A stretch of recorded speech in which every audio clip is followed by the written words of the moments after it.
월가의 암호화폐 시장 진입이 본격화되고 있습니다. 블랙록을 필두로 한 미국 대표 금융기관들이 비트코인 현물 ETF를 신청했고 그 어느 때보다 승인 기대감이 높습니다. 더불어 또 하나 관심을 받고 있는 EDXM 거래소가 있습니다. EDXM은 어떤 의미를 지니고 어떤 역할을 하게 될까요? 과연 암호화폐 시장의 성장을 이끌 수 있을까요? 한번 알아보겠습니다.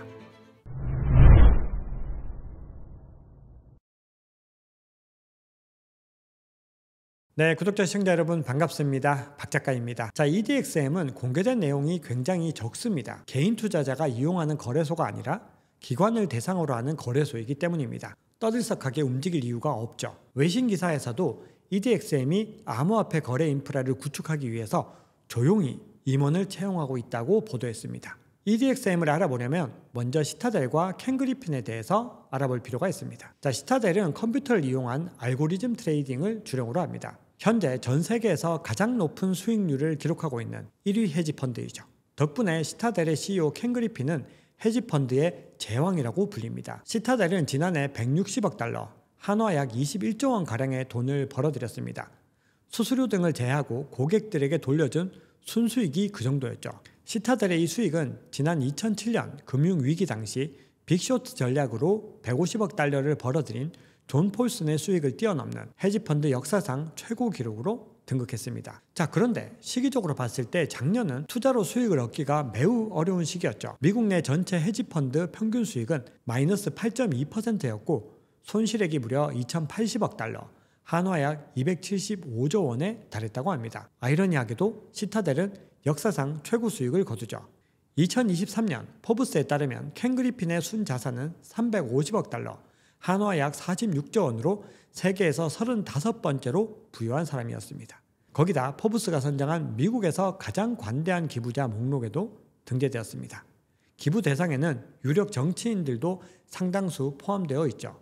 켄 그리핀의 정치적, 사회적 영향력이 어느 정도일지 충분히 짐작할 수 있습니다.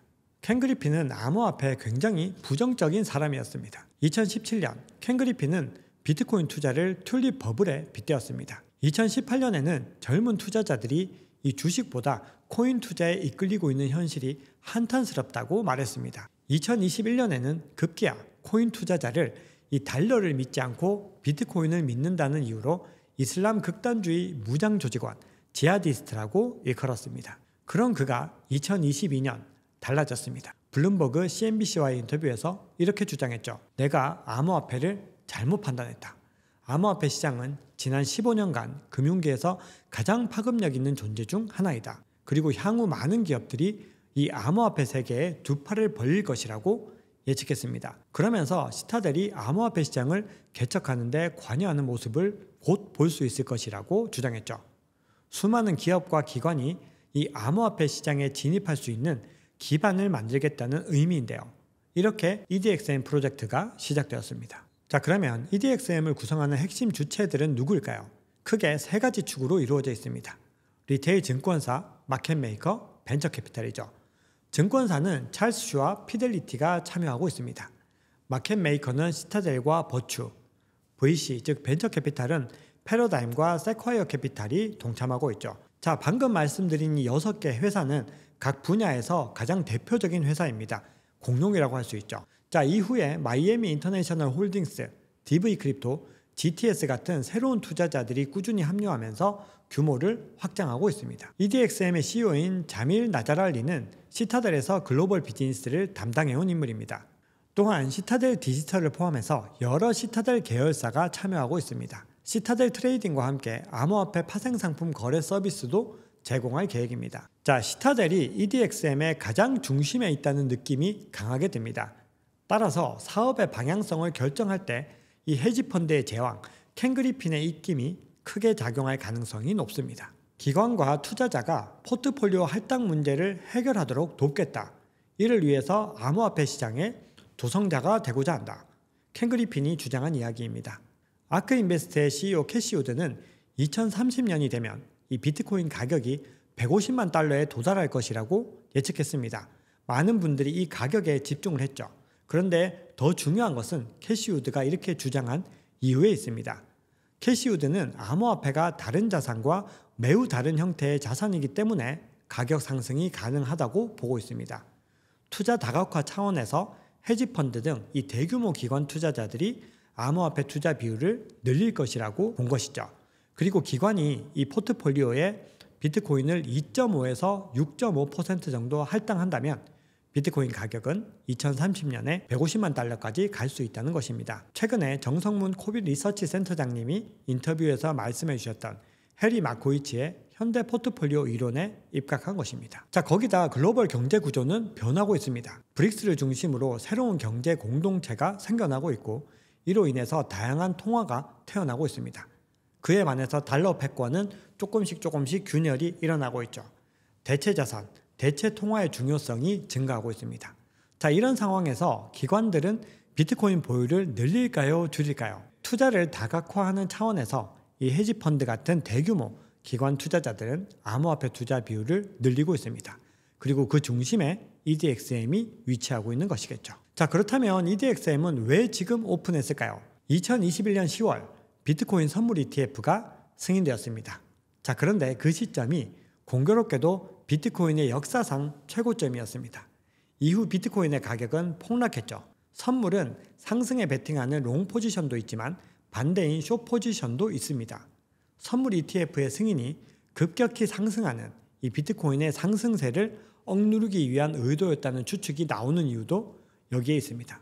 물론 이거는 음모론적인 시각입니다. 하지만 단순하게 음모론으로만 치부하기는 어렵죠.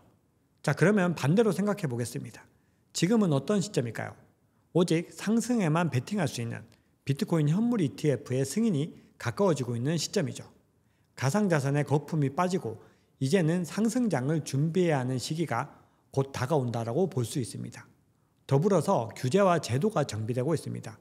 암호화폐 시장 생태계는 건전해지고 있고 좋은 진입 타이밍이 만들어지고 있죠.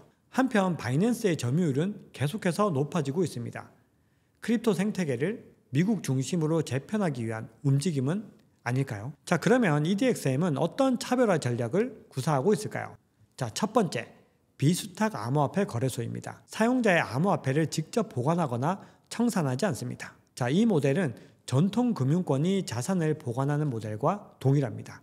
자산을 거래하는 거래소와 자산을 보관하는 수탁, 즉 커스터디를 엄격하게 구분한 것이죠. EDXM은 투자자들이 이 거래소에 직접 접근하는 것이 아니라 피델리티, 찰스 슈왑 같은 증권사를 통해서 주문을 제출하는 형태입니다. 자, 이런 구조를 취한 이유가 무엇일까요? 바로 이 암호화폐 거래소가 수탁까지 담당하면서 큰 사건 사고가 발생했기 때문입니다. 최근 FTX 파산 사태도 마찬가지 이유이죠. 사용자의 예치금을 임의로 사용했습니다. 기관들은 이 EDXM의 구조를 더욱 신뢰할 수밖에 없습니다. 두 번째는 증권 이슈에서 가장 안전한 4가지 코인만 거래한다는 것입니다. 비트코인, 이더리움, 라이트코인, 비트코인 캐시이죠. 물론 앞으로 거래 가능한 암호화폐의 숫자는 꾸준히 늘어날 것입니다. 하지만 굉장히 엄선해서 선정하겠죠. 결론적으로 EDXM은 미 금융당국의 규제에서 가장 안전한 암호화폐 거래소가 될 가능성이 높습니다. 향후에는 암호화폐를 기반으로 하는 다양한 서비스를 활성화하는 데도 도움이 될 수 있다고 봅니다. EDXM의 핵심은 규제를 지키면서 유동성을 공급하는 것입니다. 현재 디파이 플랫폼이 직면한 과제 중 하나는 다양한 시장에서 충분한 유동성을 확보하는 것입니다. EDXM은 전통적인 금융기관의 자원과 네트워크를 활용해서 이 암호화폐 시장의 유동성을 제공하는 데 중점을 두고 있습니다. 향후 디파이의 발전에 기여할 가능성이 있다는 게 지극히 개인적인 추측입니다.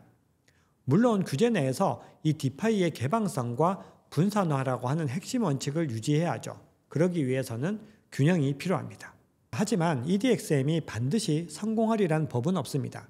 헤지펀드의 제왕이 동참한 만큼 성공 가능성은 매우 높습니다. 하지만 과거 뉴욕 증권거래소의 모기업 아이스가 추진했던 벡트 거래소의 사례를 기억해야 합니다. 자, 벡트 거래소는 왜 실패했을까요? 물론 총체적인 문제가 있었겠죠.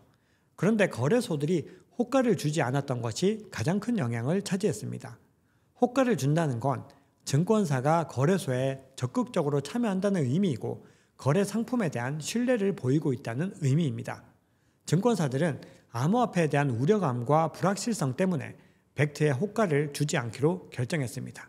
그 결과 벡트의 거래량은 급감했고 결국 유명무실해지고 말았죠. EDXM의 성공을 위해서는 이 찰스 슈왑과 피델리티 외에도 다양한 증권 중개인이 적극적으로 참여해야 합니다. 물론 시타델, 버추 같은 마켓 메이커들의 역할은 그 이상으로 중요합니다. 유동성을 공급하고 거래를 활성화하고 가격을 안정화하는 역할이 필수적이기 때문입니다. EDXM의 성공을 위해서 여러 마켓 메이커의 꾸준한 참여가 필요한 이유죠. 하지만 현재 EDXM의 구성으로 보았을 때는 성공 가능성이 꽤 높아 보입니다. 자, 오늘 준비한 이야기는 여기까지입니다. 오늘 영상이 도움이 되셨다면 구독, 좋아요, 알림 설정, 댓글 정중하게 부탁드립니다. 지금까지 박 작가였습니다. 감사합니다.